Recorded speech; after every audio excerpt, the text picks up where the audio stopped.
Good Sunday morning. Welcome to Beyond the Headlines. I'm Ruben Villarreal. History doesn't repeat itself, but it rhymes. But before we explain that, City Council met last week for a big occasion. On the agenda, selecting the new Laredo Police Department chief. After rejecting the city manager's first choice, Council then voted to confirm the second name on the list to be the new City of Laredo's police chief. Andy Harvey was Joseph Nebb's first recommendation, but only 3 council members were in favor of that choice. Nebb's second choice, Miguel Rodriguez Jr., was voted unanimously among council, but the process of how it all happened was questioned by some council members. Our Alex Cano has more on what they had to say. Alex? And to not support our city manager's original decision, again, is just extremely disappointing. This is a clear manipulation of the process. It's not a matter of who was chosen, but how it was done. Council members Elisa Cigarroa, Dr. Tyler King, and Melissa Cigarroa addressed the lack of support for City Manager Joseph Nebb's first choice, Andrew Harvey, as Laredo's chief of police, but instead for Nebb's other recommendation, Miguel Rodriguez Jr. My deep disappointment with this process, I will say that Chief Rodriguez presented himself extremely well. As stated, he has all of the qualifications to lead this department. Dr. King also agrees Chief Rodriguez is qualified for the job, but the process of confirmation was his concern. I believe that City Council interfered and put pressure on Mr. Nebb to hire the person that they wanted. That was my problem. I'm disappointed in the council and some of my colleagues, but I'm very excited about Chief Rodriguez, and I know he's going to do good things for our city and our police department. However, Rodriguez was confirmed unanimously by council. Others spoke in favor of the confirmation process. So I think the process worked well, and this is the way we should do it. It should be transparent to the public. All these candidates were vetted by the city manager, and they had an opportunity to speak to council members, and they had an opportunity to get meet and greet the public. And the city manager's second recommendation. And having somebody local leading our police department is very, very important. It's vital to our department because they know the city. They know it very, very well. They know the ins and outs of it. They know what's been going on in the department. So they know what they need to fix. It's not somebody new that would take months and months to figure out what's going on. For KGNS News, Alex Cano. Thanks, Alex. Well, for his part, Chief Rodriguez did not waste any time. This is what he had to say on his first day of the job. I was the first pick, and at that point, I'm just here to move the department forward. I'm happy that they chose to go with the vision that I had. And again, it's for us, it's back to basics, going back to the neighborhoods, going back to community engagement, a little bit more aggressive, and trying to make sure that we connect a lot more. And that is where we begin our discussion this Sunday morning. Joining the panel this morning, we do have former City Councilman Gene Belmares. Good morning. Good morning. KGNS News Director Jerry Garza, KGNS General Manager Luis Villarreal. Good morning. Gene, can you please take us back to when you were on council and you were facing a similar situation? Tell us how that developed and what happened. Get a little background on that. At the time we had a police chief who was very successful, but he ran into a little trouble. So the second floor was in somewhat of a turmoil.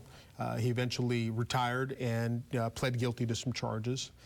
And then the council went out and began a search for a new police chief. At the time, Carlos Villarreal, the city manager, had selected 4 finalists, including 2 from out of town, 2 locals, and they brought him into a similar situation where you had a meet and greet. And ultimately, his choice was for Carlos Maldonado, who was coming to us from New Mexico. He had been the former head of Homeland Security for the state of New Mexico under Bill Richardson. And the council took what started out to look like a 4-4 vote, where Fructuoso San Miguel, the former deputy chief, was the one the union wanted, the one that some of the members of the council wanted, and the city manager selected Maldonado. So when the vote came, it was an expected 4-4, but I voted for Carlos Maldonado. It kind of was a fly in the ointment. All of a sudden it went 5-3, and Carlos Villarreal got his selection, which was Carlos Maldonado. In my opinion at the time, it was, having visited with Carlos, just like the city manager visited with his council, is if my expectation is that you're going to run this city, then I ought to let you pick who you think fits best for that role. At the end of the day, Bill Parcells said it best. If you expect me to cook dinner, you ought to at least let me get the groceries. So that was my, the reason why I chose the way I did. Plus, he had an impeccable resume. Carlos Maldonado came from us as an FBI fellow, former head of Homeland Security for the state of New Mexico, head of their public safety unit, which is equivalent to Steve McCraw here in the state of Texas, and was with the city almost 6 years before he retired and moved on. Again, when you look at the situation, everything's almost identical with the exception of social media. I think that plays a big role in the amount of pressure that's placed on the council members as well as the city manager. But our city manager at the time, Carlos Villarreal, wisely went to all the council members and said, this is who I'm thinking of choosing. This is why I think I'm going to choose him. Opened up the sessions to have the community come and meet those individuals, and then ultimately made his selection. And the council, for its wisdom or lack thereof, whichever side you were on at the day of the vote, selected who he wanted. And the department ran well. I mean, there's always going to be issues. And when you have two unions, right, you have the LPOA, which is part of CLEAT, one of the largest law enforcement organizations in Texas, and FOP, the largest police officers union in the nation. At the same department, only one is recognized for collective bargaining, LPOA. There are constant battles happening at the department for control, for position, and it's unfortunate because you have great men and women in that department at all levels. And even the new police chief that they selected is infinitely qualified, just a super individual, community-oriented, comes from that background of community-oriented policing. He's going to do an exceptional job. But, there were some out there who were saying, well, we ought to choose local. Well, they didn't do that for the city manager, so why for the police chief? You can't have it both ways. You want a certain amount of perspective being brought to you by your team members that is not just local, but can come from out of town, from other places, or from the rank and file, at different levels. Leadership rises from different levels and comes in from different places. So I come back to and I have to just reiterate, Mike is a great guy. Known him for many years. Went to college together and took several classes together, and he has impeccable qualifications, just like you said. But here we're talking about the process, and anybody who wants to go back to their high school government classes. What is the definition of politics? Who gets one, when, and how, right? Right. And that is part of the process. And the minority is always going to say that there was influence. Whoever it's always going to look for reasons. But I think someone had said, he goes, this was the process. And the only issue I take is the fact that I think on some level, and you might agree with me, Gene, is that you've clipped, I think, a little bit of the new city manager's wings, who's just started 6 months into it. I think you've clipped a little bit of the wings. I think there might be a little bit of a setback there. But overall, I think the process is going to work. I think there's a good person in that position. Mm-hmm. It just shows that there is still some issues in the relationship with council and administration, and the idea that council needs to just kind of, you run the city. At the end of the day, the administration is the one who's responsible. Right, because now if something goes wrong, city manager can walk up and say, it wasn't my choice. You guys threw it on me. Well, it was his choice. It was his second first choice. Well, but still, it wasn't my, it wasn't my first choice. At the end of the day, you talk about the decision you all make. I think in hindsight, it was a good decision.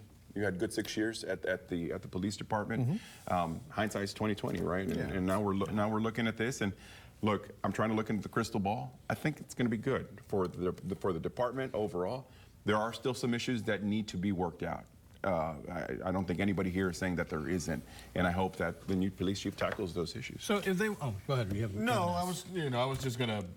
I think we all understand that it has nothing to do with the choice. Correct. Absolutely not. I think that the choice, for all intents and purposes, It's just collateral is damage. good. Absolutely.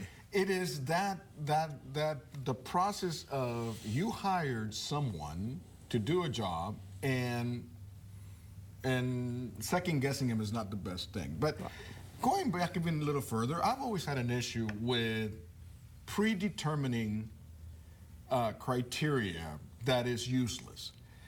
Even back when the city manager was being selected and they were, we need to have somebody from out of town. That does not, you cannot use a blanket statement like that because there could be somebody very well qualified here locally. Why do you have to make those assertions that we want somebody local or somebody from out of town? You put yourself behind, it's like saying, I'm going to select the first woman. Well, why do you have to do that? That's all smoke and mirrors in politics. Select the best candidate for the job, period. Well, and don't put, you don't pick and choose the local label, like Gene says, when it conveniences you. Yeah. If you really are a proponent of local, go local. If you're a proponent, then go out of town. But don't pick and choose the argument when it's convenient to the decision that you want to make. Suits you. Yeah. Well, and why not then just say we're going to hire local and don't use a company to go look for the candidates? Save the money. Did Carlos Villarreal use a company? So we did internally. Why didn't they just say from the beginning, we want local, let NAB pick somebody from here instead of going through all of this and spending the money? Well, and again, one of the council members was talking about undue influence on the city manager. What board doesn't influence its CEO, its president? That's it doesn't part matter. of your purview. Yeah, it's absolutely. As part of the board, you have that ability to walk into the CEO's office, the president's office, whether you're a board of director or city council member, and tell your executive, this is what I'm thinking. This is what I'd like to see happen. Now, it has to be done in a consensus. It can't be done in a vacuum, and certainly not on single authority of one individual. That's when interference plays a role. But to go into a city manager's office and say, I would like for you to pick this guy, well, that's just your opinion. You're entitled to that to the city manager. And even Mr. Neff said that he visited with council and got input from them and whatnot, which rightfully so. I think he served. I will say this: I think during the whole process, I really do like Mr. Nett's temperament and the whole process. And I think based on what I've seen, I think he can make it work. Gene, thank you very much for your time. It's my pleasure. Thank you, guys. Appreciate it. All right, when we come back, millions of screens have gone black in the fight between Disney and Spectrum. We'll discuss what channels we're missing and what we're doing about it. That's next.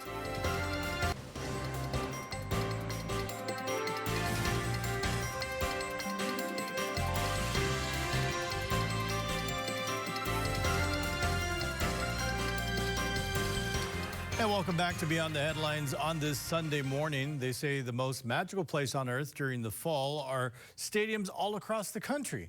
But a fight between Disney and Spectrum is leaving millions of Spectrum customers without their favorite programs and teams to watch. Disney-owned channels have gone off air due to a dispute between the two companies. WTVD in North Carolina has the recap. Have lost ESPN, ABC, and a host of other channels owned by the Walt Disney Company. That includes college football games and even Monday Night Football. Disney Entertainment remains in active contract negotiations with Charter Communications, the parent company of Spectrum TV. At issue, the rates and terms the company is willing to pay for the rights to retransmit those channels. Until an agreement is reached, Spectrum TV subscribers nationwide will not have access to the ESPN networks, the Disney-branded channels, Freeform, the FX networks, and the National Geographic channels. Charter released a statement saying, in part, we're disappointed with the Walt Disney Company's decision to remove their networks from our lineup and deny our customers the opportunity to watch. The current video ecosystem is broken. With the Walt Disney Company, we have proposed a model that creates better alignment for the industry and better choices for our customers. We are hopeful we can find a path forward. And a spokesperson for Disney Entertainment released the following statement. We've been in ongoing negotiations with Charter Communications for some time and have not yet agreed to a new market-based agreement. As a result, their Spectrum TV subscribers no longer have access to our unrivaled portfolio of live sporting events and news coverage, plus kids, family, and general entertainment programming from the ABC-owned television stations, the ESPN networks, the Disney-branded channels, Freeform, the FX networks, and the National Geographic channels. Disney Entertainment has successful deals in place with pay TV providers of all types and sizes across the country, and the rates and terms we're seeking in this renewal are driven by the marketplace. We're committed to reaching a mutually agreed upon resolution with Charter, and we urge them to work with us to minimize the disruption to their customers. And that's where we continue our discussion this morning. Nothing like a brand new football season to bring all these issues to light. It's like, wow. Could not have happened at a worse time. I know. For spectators, for consumers, for people who rely on it for their football. But I remember I was watching a football game. First quarter was about 7 and change, and went to black with that message that was there. And immediately I was like, oh, these guys are having their contract issues. You know what? And I don't know who timed it or if anybody timed it, but the timing, I think, certainly favors Disney. I can tell you, in speaking to a lot of people already, they've already switched. Count me in on that. I wasn't going to miss, me or my kids weren't going to miss any of the football. Yeah. And so this has prompted me to cut the cord. Before Luis says anything, we should say that this is being recorded on a Friday. If there is some sort of agreement before airtime for Beyond the Headlines on Sunday, then all congratulations. This is, congratulations. You can watch your football again, Luis. But you know, I switched to YouTube TV a long time ago. I've had no problems with it. Love it. But you know, Luis, Spectrum is no longer in the driver's seat in this situation, because you've got people like Jerry that have said, "Oh, really? Okay, well, I'll just switch." Yeah, to a streaming service. The options are, you know, obviously not what they used to be, and there are many other reasons why these fights take place. But the reality is that, you know, everybody's content is worth something, and you know, Spectrum charges, and not just Spectrum, but everybody. Other provider charges customers. You know, you pay YouTube TV, or you pay Charter, or you pay whomever you're paying to deliver those services. And the reason that is because you are also collecting money as a company from Disney receives money from Spectrum because they are providing the programming, right? And so at some point, it's got to balance out, and, you know, but you're correct. It used to be that there were no other options, and in Laredo, here in our market, we've been unique in the fact that, you know, except for a brief period of time where I think we had 2 cable providers, we've only ever had 1. Most other TV markets have, you know, a multitude. And so where you could have Spectrum, you could have, you know, Comcast, or you could have any number of other services. In Laredo, we've always been limited to those providers, but it would all work itself out. I mean, but if you are, I was fielding calls on Saturday because people were, you know, not everybody understands the intricacies of this. So ABC is owned by Disney, but ABC is available. Right. Why? Well, because the network, ABC, has a different agreement that comes through us. As opposed to directly from Disney, right? And so I was fielding calls about, well, why can't you put the Aggies on ABC and send Carolina and South Carolina over to ESPN? It doesn't work like that. Let me make that call. Thank you. I'll take care of that. Let me do that. And this yesterday for Thursday night this football. Saturday night. No. Saturday night. Last night. I get you. As of, you know, recording time, you know, the Longhorns and Alabama are playing on ESPN. Right? I'll be watching. While no problem. Well, I mean, I don't know. I don't know if you're still happy. It's Sunday morning now, so I don't know. Well, I don't know. Here's what we're really seeing, and we all learned recently about how patterns are changing. This really, I think, is affecting the boomers and the Gen Xers because the millennials and the Gen Zs all they know is streaming. So I do see on social media saying, should I cut the cord? They're really worried about, do I cut the cord? Because we've been so used to having that box, having the device in our homes for so many years. And I think it's also some of that FOMO, the fear of missing out, of not having the channels that I've always been accustomed to. But I can tell you, like you, I just switched to YouTube TV. I think I actually netted channels in viewership. I think I lost one that I had on Spectrum at half the price. And so when you start looking at that, half the price, but you still have to pay for your internet. You still have to pay for your internet. So and all you that, still have to have your. But I'm talking about comparing just cable to cable. Cable to cable. When you start talking about really no net loss of viewership and my viewership habits, you start taking into account the costs associated with it as well. That's really going to push a lot of people. And here in town, I think Spectrum accounts for about 50%? About 45, somewhere there. I can only imagine how much of that percent is going to just say, you know what, well, let me just try it out. And you get the free trial. Not that I'm advocating to do it, but you get the free trial. It really does become a no-brainer.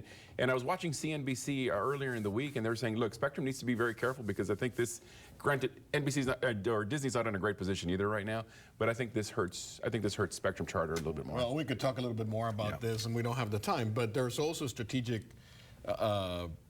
reason why Spectrum is also holding their own on this, because in reality, their business model is also shifting and changing. So it'll be interesting. The television landscape isn't what it was, absolutely not. 20 years ago. Absolutely not. I'm gonna Don't we know it? Yeah. All right. Yeah. When we come back, it's the one thing our small panelists can't stop thinking about from this past week. Stay with us. All right, welcome back to Beyond the Headlines. Thanks for staying with us. It's the one thing our panelists cannot stop thinking about from the past week. Jerry.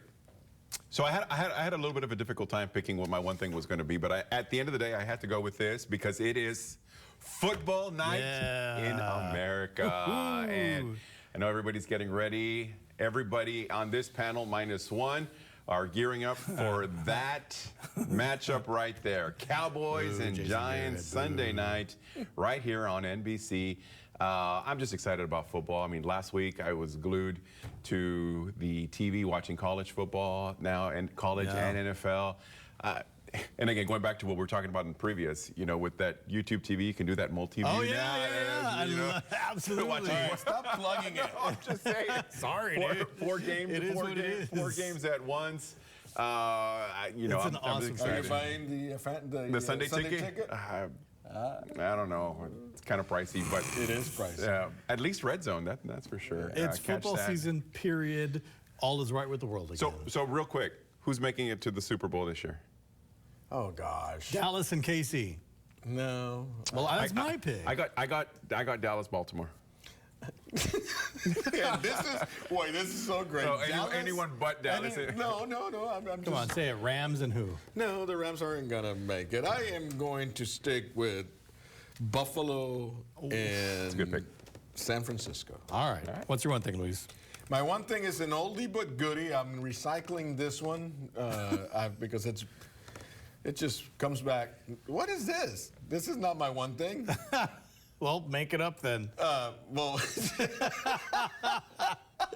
That's the one where they came to the guy's rescue or something, wasn't it? Or they came in I'm not sure what happened there. No. Can you describe what yours was? I can describe what I was talking about.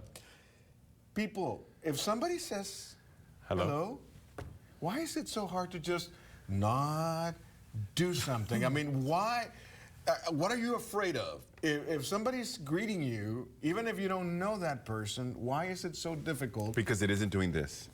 Are they wearing earbuds? No. Maybe they can't. They are looking at you straight at, and you go, hey. And you get nothing. Or just nod. I don't understand it. Happens here at work. No, I'm kidding. Not kidding. Okay.